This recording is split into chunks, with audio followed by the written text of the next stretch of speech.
Welcome, David. Thank you for joining me in this afternoon, even though it's so sunny out there. So I wanted to pick up on a conversation that we had about travel. And I mean, particularly, I was very interested in your time in Paris and what you did as poet in residence for Shakespeare & Co. Right? But I'd like to talk about travel in general. Like, why is it that writers travel? More specifically, why is it that American writers have traveled to France, and even more specifically, to Paris? Because I think from the very beginnings of the USA, Paris has been entangled with the cultural history of this country. I mean, Benjamin Franklin spent 10 years there, Jefferson spent more than 10 years there. All the early writers that I can think of, Hawthorne, Irving, they spent time in Paris. And then throughout the 19th century, you had people like Henry James who loved Paris. And then, of course, after the First World War, you had the lost generation of almost every major American writer went to Paris and spent time there. Paris was very influential on most African-American writers. So many of them went there. James Baldwin and Richard Wright died in France too, right? And then there's the Beat generation. So one might say that at the core of American cultural history is Paris. That's almost like the other American cultural capital, right? So I'd like to ask, like, if we might focus on the generation after the First World War, Hemingway, Gertrude Stein, Scott Fitzgerald, those writers, why did they go to Paris? What lured them there? What did Paris have that the USA didn't have?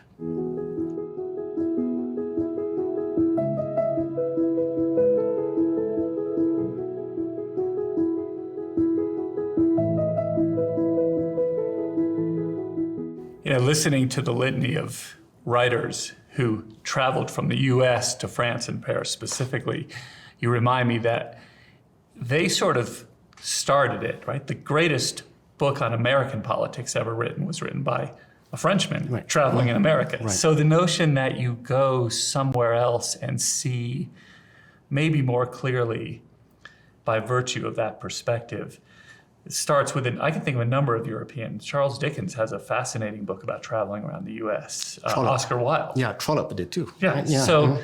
So Europeans started going to the New World in the 18th, 19th centuries, sometimes to see what we were doing, sometimes to look back over their shoulder and see from a different perspective what their life was like. Some of the most fascinating reflections in Tocqueville's book are about, what does European aristocracy look like now that I'm here in a democracy? And I think he began to see aristocracy differently because of his time.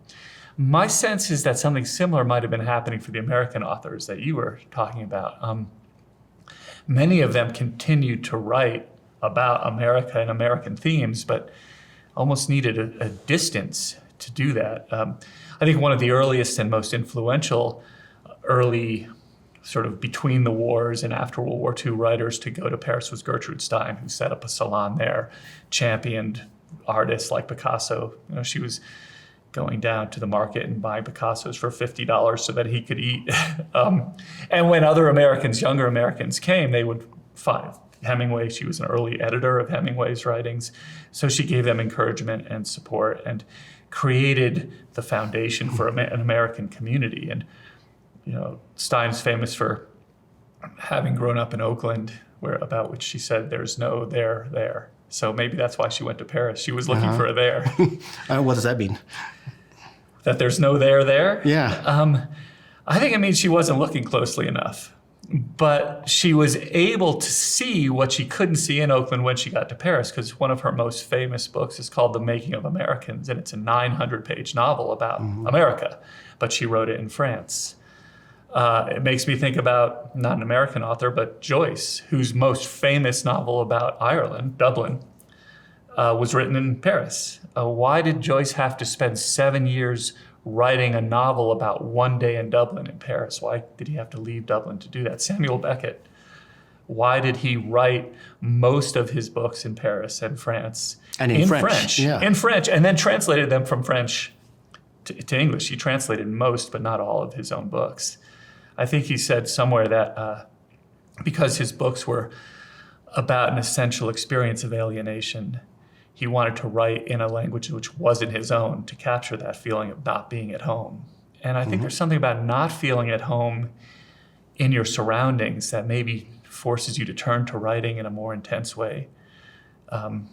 So whether it's Hemingway, Fitzgerald, any of the sort of lost generation writers who tend to write a lot about America. You mentioned Baldwin. Baldwin was writing a lot of American-based books. In fact, just recently I finished reading provocatively titled Baldwin's maybe most famous novel, Another Country, which starts in New York, moves to France, returns to New York, and the last line of that novel is where he was when he finished writing it and the date that he finished, and that was Istanbul. So in order to write about both New York and Paris, he had to go to Istanbul. What is it about needing a certain distance from the thing you're writing about that allows you to see it more clearly? That's intriguing to me. Right. So if it's about distance, if it's about, in a way, finding a new set of eyes to look at home through, why Paris and not, say, Istanbul or Tokyo or even something like London? I suspect that at different times it has been different places. Shortly after I graduated from college, which is over 30 years ago, a lot of people in my generation were going to Prague, and people saying, oh, Prague is the Paris of the 90s. Some of it, frankly, is rather mundane. There have been times, now is not one of them, when Paris was extremely attractive to American travelers because it was inexpensive. You could live a very good life in Paris. Inexpensive apartment, wonderful food, great culture, museums, things that they didn't have on offering if you were, say, T.S. Eliot working in a bank in the Midwest somewhere. But I think as these places become creatures of the imagination, they become more expensive and harder to get. And the very things that may have drawn a first generation of starving artists becomes more elusive and harder to find. I know by the time I got there, I was really kind of riding on the coattails of a certain romanticism. I was going because other people had gone. I was able to find ways to make ends meet on $800 a month or so, or whatever I could earn teaching English lessons. But it wasn't the same things that brought people there in the 30s and 40s, I suspect. It was my imagination coupled with certain realities. But I wanted to see something new, experience something different. Yeah. What inspired you to go to Paris? Probably the writers that I loved the most. Not all American writers. Proust. I fell in love with Proust's novel early on and was fascinated by his descriptions of Paris and the streets. I remember the first thing I did when I got to Paris is I wanted to go to the Champs-Élysées where Proust had played as a child. It was nothing like, or I should say not Proust, well, probably Proust, but Proust's narrator, provocatively named Marcel, played. Now it's a big street, but it used to be a giant garden where young French kids played. So Victor Hugo, the descriptions of the Paris sewers had completely captured my imagination. So I would say it was both French, also a lot of South American writers. Julio Cortázar wrote a fascinating book set in Paris, Hopscotch. So I was kind of driven there by my literary imagination. So for you, it was a literary pilgrimage. Yeah, I think that's a good way to put it. Yeah. How long were you there? About 9 months. And I showed up with $2,000 in my pocket and started looking for a place to live and a job, and managed to be there for 9 months before I was taking a break from graduate school. So eventually I knew I had to come back, finish that, write my dissertation. But this was a real nice opportunity to take a step back, get some distance. The irony for me about being in Paris is I had lived abroad several times before. When I wanted to learn Spanish, I moved to Spain for a year. When I wanted to learn German, I moved to Germany for a year, and I had a great time and learned a lot of Spanish and a lot of German. So when I thought, the dissertation I wanted to write was going to feature a number of French authors. So I thought, I should move to France and learn French. And I learned almost no French at all living in Paris. It's not a city you go to immerse yourself in the life of French people. The French people who I was close to were my English students. They wanted to speak English with me. You think that was true of the American writers who went to Paris? Because I get the impression that they went around the same little international artistic circles. That's the impression I get as well. A lot of the French artists were also not necessarily French. There were a lot of they were from Romania, they were from Hungary. So they were coming from their own places of exile, and there was a kind of lingua franca which was maybe not so much English as the art world. People like Tristan Tzara, Hugo Ball, Marcel Duchamp was French, but I always think of him as speaking in English, because he did a number of interviews in English. He lived in New York for a long time. Yeah, he was a big part of what was what you might call the cross-pollination of the art world between New York and Paris. Yeah, the Russian emigres too. Sure. Right? Diaghilev, all the composers. Right. So if Paris was at that time, I'm thinking the 1920s, 1930s, a kind of international cosmopolitan center for the arts in general, where you could find a community that would be supportive of and interested in new work, adventurous work. Did that play any part in attracting the American writers, or were they looking for something French?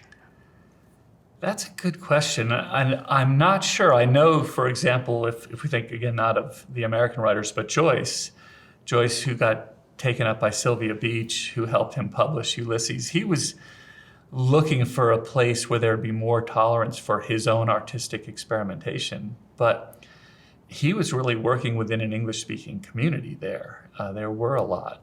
Eugene Yolas, I think his name was organizing literary circles and readings. And I mean, you asked about how did I end up there. I was lucky enough to find both a place to live and some work at the Shakespeare and Company bookstore, which was being run by a guy named George Whitman, who claimed that he had inherited the store from Sylvia Beach. He also claimed that he was a great-great-grandson of Walt Whitman. I don't think either of those were probably true, but he wanted to create a kind of romantic myth around the bookstore, which was not located where Sylvia Beach's bookstore was. And so an American myth. Yeah, an American myth. Yeah. But he had friends. He was very good friends with Lawrence Ferlinghetti, who had opened City Lights bookstore in San Francisco. George Whitman, wasn't one of the beat writers himself, but he knew beat writers. He was from that generation, and he wanted there to be that sense of an American expat literary community. And that was sort of my job there, was finding writers, English-speaking, English-writing writers living in Paris, and organize readings that would happen at the bookstore and publicizing those and attracting people to come and participate in a community that he really wanted to see flourishing. But it still felt to me very much like it was a homage to an earlier time. Yeah. I didn't think the most interesting writing happening in the English language in the late 90s was still happening in Paris. It was sort of running on a strong legacy of history, but it wasn't where the cutting edge things were happening the way they had been for the writers we were talking about earlier. Yeah. I'm struck by the memory of how easy it was to travel when we were young. I mean, we would just go, right? We'd save up a little bit of money, and then we'd just go. I had friends who would work their passage across the Atlantic or across the Pacific even. They would go up to docks, and they would walk up from ship to ship and ask them, do you need a hand? They'd get on, they'd be hired, and they'd go over to Hong Kong, right? But it was, in those days, it was so easy for us to go. We wouldn't have to have anything set up beforehand. We'd just go, present ourselves, and try to get a job. Right? I wonder to what extent travel like that has become impossible today because of technology. The first trip I took all by myself alone, I graduated from high school. I was 18 or so, and I had bought a car very early because I lived out in rural Oregon, which I think was another big incentive to travel. Growing up in rural Oregon, where you really had to live through your imagination. We had one good movie theater. We had 2 radio stations. I grew up in a house without a television, had access to the public library, and that was it. That was all the culture I was going to get. So I was so eager to discover the world beyond Oregon. And I remember buying a car on my 15th birthday, selling it right after I graduated from high school, taking that money and going to Europe. And I managed to sort of just kick around doing odd jobs and things for about 9 months. started in Europe, traveled through Turkey.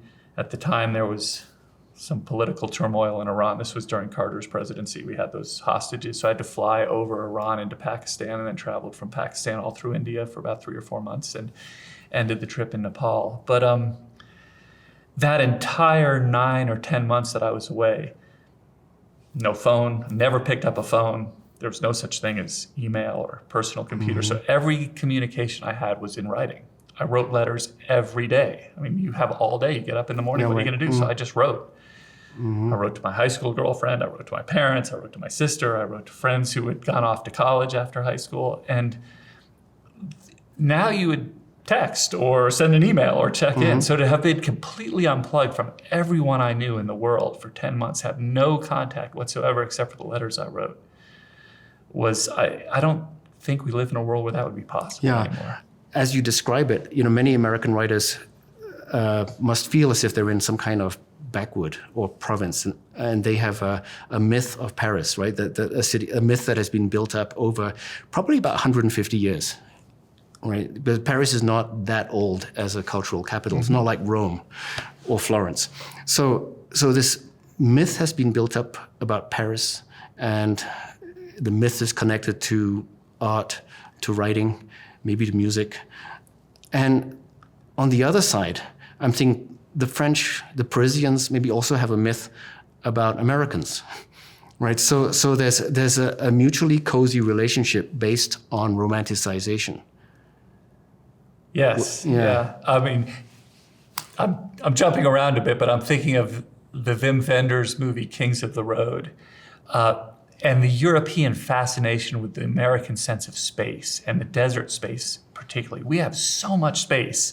And for the European imagination, that's fascinating. When I got to Paris, it wasn't vast space. It was these intensely sort of labyrinthine roads and places where a car could barely fit through. I think the fascinating thing about the myth of Paris is how much of it is purely imaginary and how much of it is actually real. And a lot of it is real. Paris is stunningly beautiful. And the myth feeds because whether it's 1930 or 1990, looking at Notre Dame at 4 a.m. when you've been out all night on the river and it's foggy, and you look through and you see the cathedral through the trees across the Seine, that isn't made up. The beauty of Paris is real. The museums are real. The music is real. So I can remember going to like a Frank Zappa concert on a houseboat on the river. That sort of thing wasn't happening in rural Oregon. I can remember staying out all night, drinking a cheap $2 bottle of wine with a loaf of bread and some cheese on the river with a group of people. Those sorts of opportunities, those are the things that keep the myth alive and give it a kind of real tangibility. It's such a beautiful city. And that isn't an artifice of history. That's still the case. Yeah, I mean, you're saying that the myth is real. It's both real and not real. Yeah, I mean, it's a myth that's not real at all can't survive. But a myth that has enough grounding in reality just keeps renewing itself for each generation in different ways. Yeah, but say if you're there and if many of these American writers are there and most of their friends are expats and they move around the expat circles, right? And they don't work in Paris necessarily. They don't have many Parisian friends. They don't go for dinner at Parisian homes like this. Then in many ways, I think, wouldn't it be true to say that they're living the myth? Yeah. Right? And you're saying it's a livable myth, but it's not a myth. It's a livable myth if you're young and you're willing to walk up 6 flights of stairs to spend the night on a cot in a floor with a bathroom down the hall. If you can not put up with those hardships, but sort of revel in them because you feel like you're somehow dipping into history, then it's livable. But livable and sustainable might be different things. You know, what I did at 30, probably not what I'm going to do at 60. Yeah, I mean, if you'd been there for 10 years, maybe the myth would have changed, right? Sure. So it might be different for writers who stay there for a couple of years than for writers who stay there for more than 10 years. Well, you mentioned James Baldwin, who's a perfect example of that. The reasons he went to Paris, I think, were political and social and artistic, and he found freedoms in Paris that America wouldn't afford him.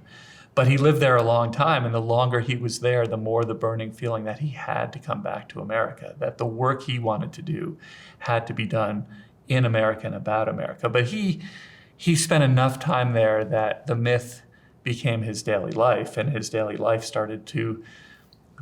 started thinking about Harlem and about New York and about a different kind of life he had to live. So I think there is a big difference.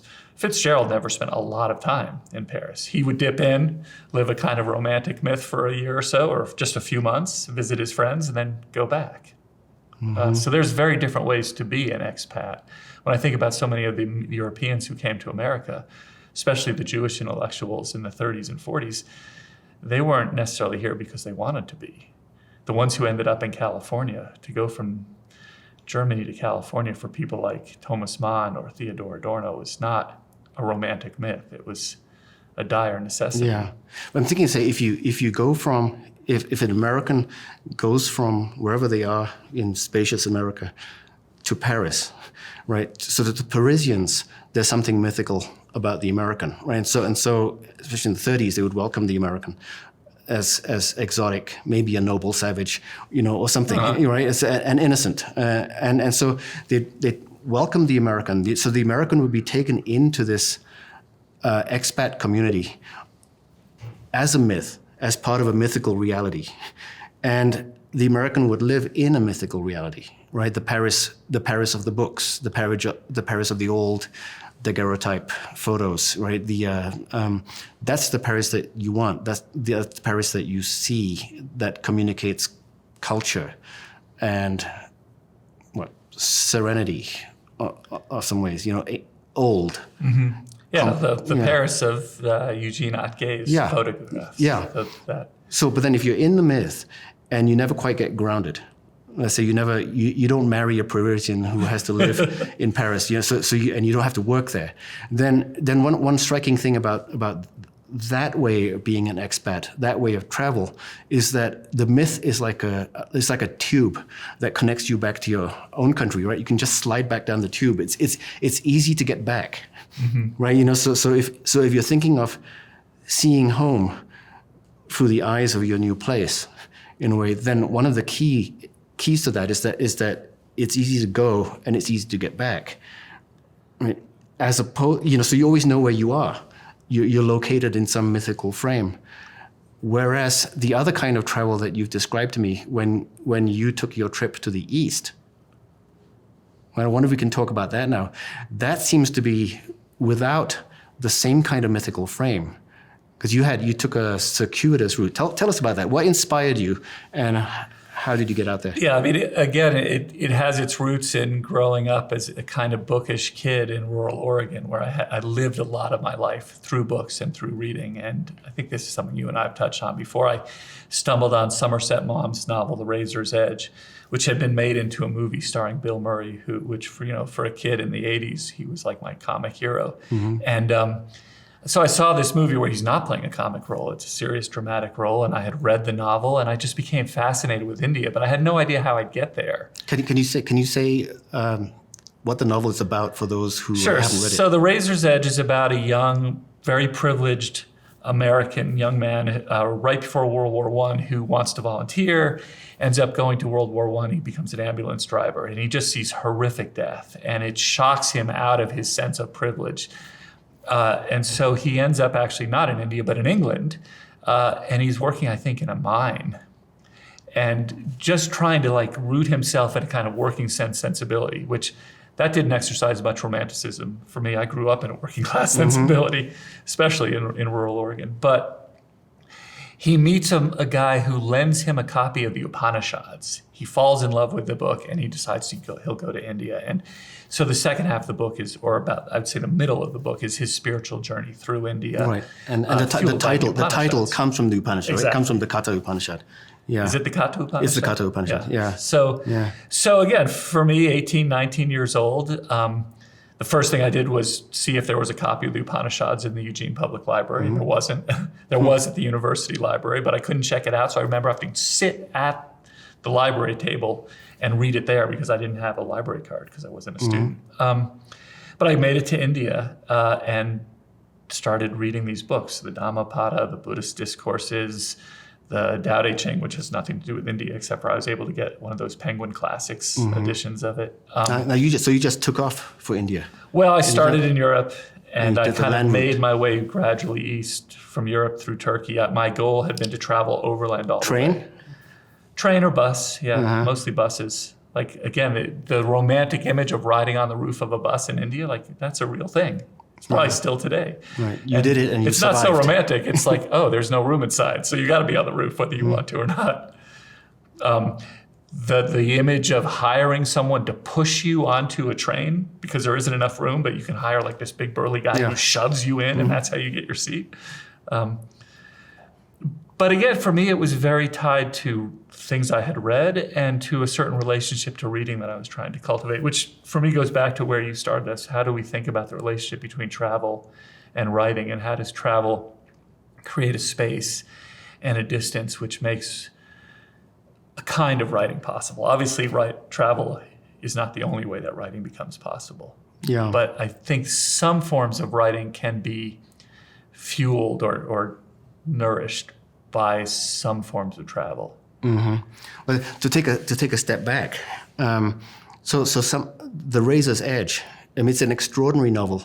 Somerset Maugham was read by many people in the 20th century, right? Sure, Up until about 1970, he was a very well-read author. He was an extraordinary writer, and The Razor's Edge is about a man who essentially rejects Paris and everything that Paris represents, right? Yeah. And then chooses to go to India, and this is sort of an interesting kind of reversal. I had forgotten how important the Paris sequence is in The Razor's Edge. I was just thinking about the America, London, India, but there's a very important part. And it's a characteristic Paris. move. I think even in T.S. Eliot's The Wasteland, which is arguably the most important modernist poem in English, The Wasteland starts with a portrait of what looks like Baudelaire's Paris, right? And Eliot wrote that part of it in Paris, right? He was in France, right? And then the end of it ends up with Datta Dayadvam Damyata in the Upanishads, right? It's deep in the Upanishads.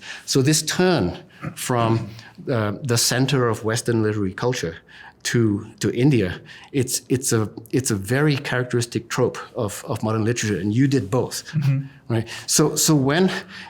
So this other side, so one side of American culture is kind of infatuation with Western Europe, centering in Paris and maybe London, maybe Italy. But then this other side is this fascination with the Upanishads that Emerson had, that Thoreau had, that runs throughout 19th century American literature, and then culminates in you, right? So Now that you put it that way. So you read The Razor's Edge, and then you were actually inspired to go. Yeah. As I said, I mean, I was just sort of insatiably curious, as I think I still am, although my insatiable curiosity, having brought me to St. John's, has turned in other directions, not necessarily towards different places on the map, but towards different places in one's intellectual landscape. Einstein's relativity, Bach's music. But what was it in The Razor's Edge that inspired you to follow that path? Because I know that Somerset Maugham himself, he also was one of the writers who went to India, kind of like pre-Beatles. Right? Yeah, for sure. But it came from the sense of a lack in Western culture, kind of a lack of spiritual depth, right? Whatever that meant for him. And he went and spent time at the Ramana Maharshi ashram in Tamil Nadu and became something of a seeker.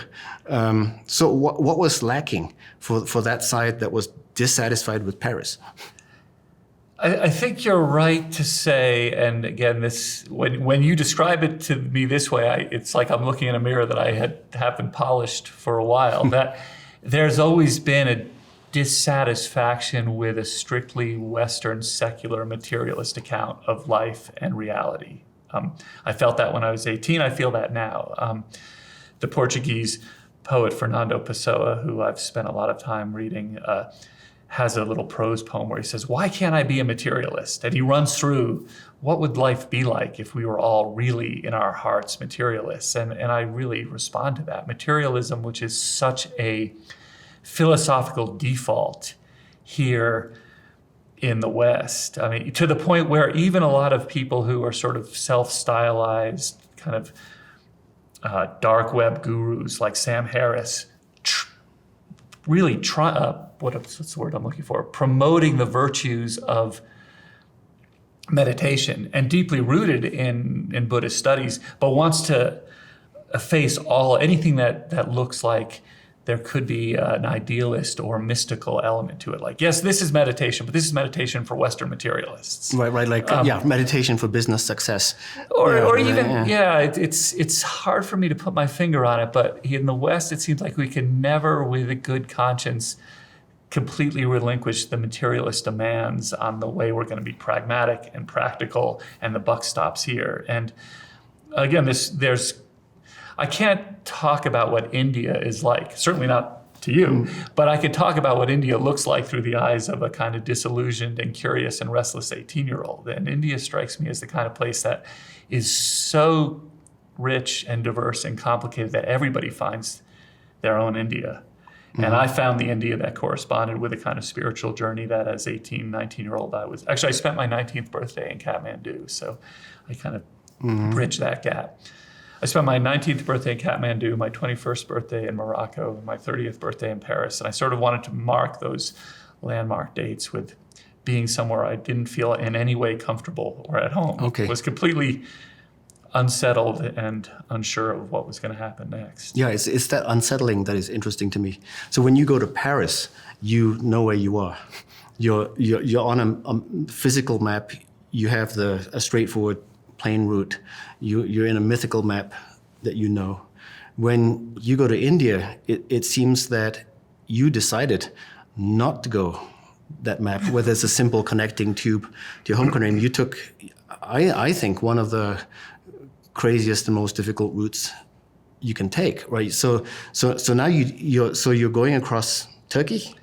So my trip to India started in Pakistan. I flew from Turkey, from eastern Turkey, Ankara probably, which is not eastern, but as close east as I could get, from Ankara to Karachi, Pakistan. And I spent a few weeks in Pakistan, which was its own really interesting experience, and then crossed overland into India. Bus? Yeah, definitely bus.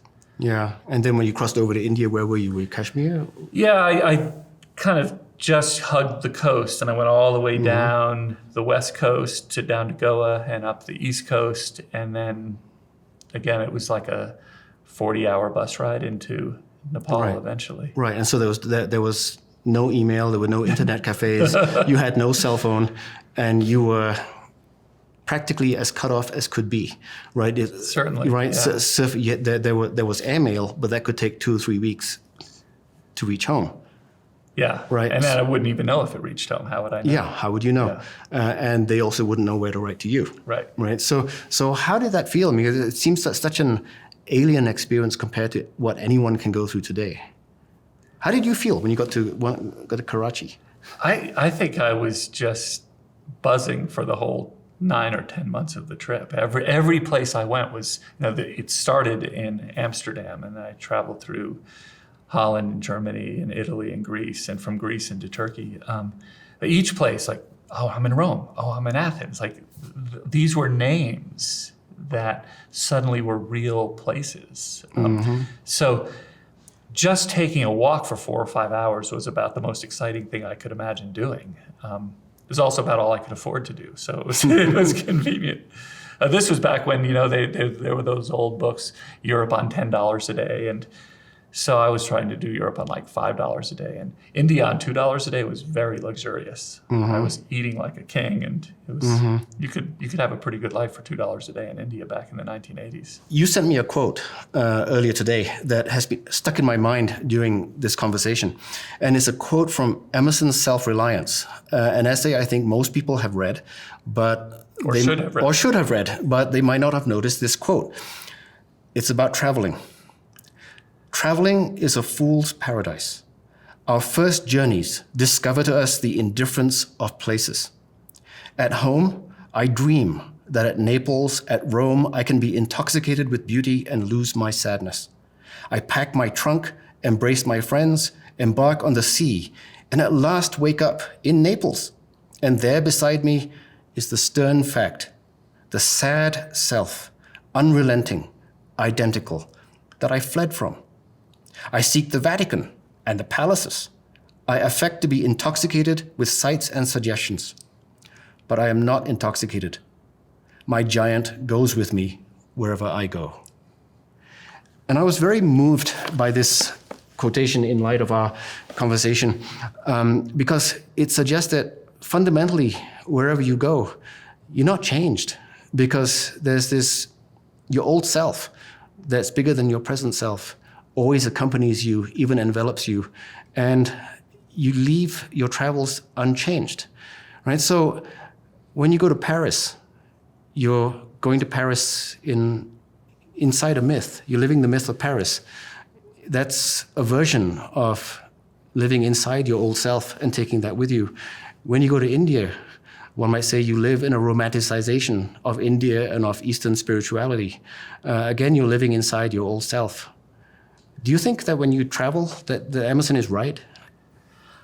I think the risk that he's right is what we have to be vigilant and on guard about. While you were reading that quote, I had a flashback to a scene in a novel by Edith Wharton, The Age of Innocence, where a young couple have just gotten married and they're planning their honeymoon trip. This is late 19th century New York aristocratic society, where all young people were expected to do what at the time was called the Grand Tour. Go to Italy go to Europe, Italy, Florence, Rome, Paris, for the Grand Tour, and you go to all of the great famous places, you see the sights, and then you come home, and for the rest of your life, you've had that experience. That strikes me as an example of your giant goes with you wherever you go. You haven't gone to Europe. You've tried to bring Europe back to you. And at the dinner party where they're planning their honeymoon trip, there's a sort of stuffed old shirt New York gentleman who says, oh, well, you should definitely include India, but you need at least 2 weeks to do India. And it's said with a totally straight face. But of course, the notion that one does India or does any place in any amount of time is precisely what I think Emerson is warning us about. If you go to a place with a thought that it can be checked off, and then you've done it and you have added it to who you are, as opposed to turning yourself over to it and saying, I want to just open myself up in some kind of radical way to what the experience of being here is like, with no understanding or expectation of what that is. That's more like the experience of getting lost, metaphorically or sometimes literally, that you were describing earlier. The travel metaphor of a checklist, been there, done that sort of thing, is I think what Emerson over 100 years ago was aware happens all too often, and it's the same risk for us today. What do you have to do to break free of your giant? I'm thinking, getting rid of the cell phone, turning it off, that's not enough. Throwing the maps away, that's not enough. Right? Because you're carrying the giant is you, right? That's the problem.